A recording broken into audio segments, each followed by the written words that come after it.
Welcome to the Work and Family Lobby Corps Legislative Update, Week 5.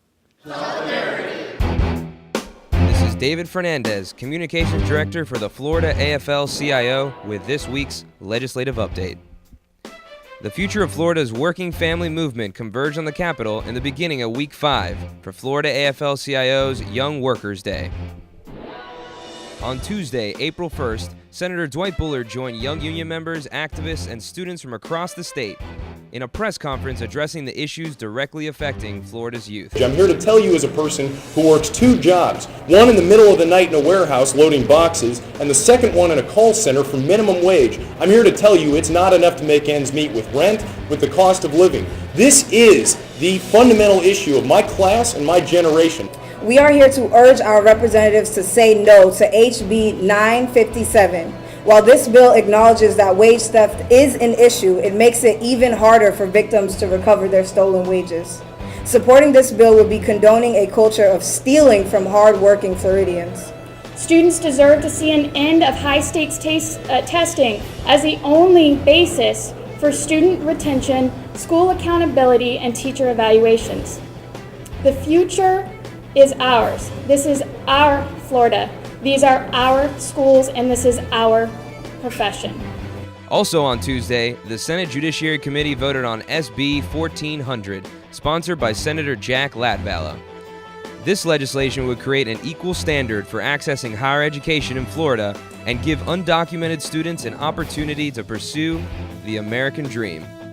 I am really thankful that I'm here today and that we're discussing about tuition equity and all the help and support that you're going to give to so many students that all they want is to be able to go to college, get their degree, and continue on with their lives and support this great country that is our country we love so much. In a bipartisan effort, in-state tuition passed the judiciary and has two more stops before it reaches the Senate floor. The Senate battle against back-from-the-dead zombie wage theft legislation took a sharp turn on Wednesday in the Senate Rules Committee. After Working Family Lobby Corps members packed committee meetings for weeks, culminating in a huge victory with Senator Soto's amendment to SB 926 last week, workers and activists were stunned when Senator Simpson presented a last-minute strike-all amendment that would replace the bill's language with last year's all-out preemption legislation sponsored by Senator Bradley. There was a lot of discussion after that committee about compromise. We believe that what we're going to attempt today is a partial compromise. For Senator Simpson, compromise seems to mean cutting working families out of the bargaining table and cutting a big deal for big retail to make it even harder for victims to recover their stolen wages. I want you to understand that this is no compromise. This is going backwards. There is a real access to court issue and a real issue of how to properly resolve these claims. This is what I'm about to set forth is one way I think that gives people a reasonable access to the courts and a reasonable way to resolve their claim. That's right, Senator Bradley. We do have a horrendous access to the courts issue, and your bill places even more barriers for victims to successfully make it through that system. It doesn't address wage theft. It only puts up barriers to something that workers can already do, which is go to the court. We've been here for 4 years on this. This is not a union issue. We have no vested interest in this. We make no money off of this. We're simply trying to do the right thing and provide a voice for people that have no voice in this system. And all we're asking for you is to let the counties have some options to help these people.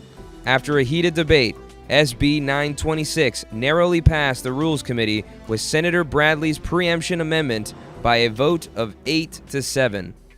This horrible bill now heads to a vote on the Senate floor, but the fight is not over. Be sure to visit fightforflorida.com to see all the ways that you can take action against wage theft. Working Family Lobby Corps members had another exciting week at the Capitol. Members shared their stories. Hi, my name is Sean Beal. I'm with the International Brotherhood of Electrical Workers 2088 on the Space Coast. This is my third year coming, and it's always a good experience just to be able to come up and lobby for family values, for workers, for labor, and just to see how effective that it is. Hello, my name is Елизавета Tideyeva and I'm an action student from Kazakhstan. I came here with my actions program that's called Flex, and I'm glad that I have such a possibility to see a developed country as America. The First Amendment of Bill of Rights, free speech, really works and I can see it. My name is Ashley Molozai. I represent Space Coast AFL-CIO. This is my third year working for Lobby Corps here in Tallahassee, and it's like a reoccurring nightmare. It seems like I'm battling the same issues every year. One is the destruction of public schools because of the voucher system. For the second year in a row, it's battling the Florida retirement system, the destruction of it. There's only one way to get rid of this reoccurring nightmare, and that's getting out to vote this November. We are now halfway through legislative session, and now is more important than ever for working families to take action. Stay tuned next week for another legislative update. Solidarity.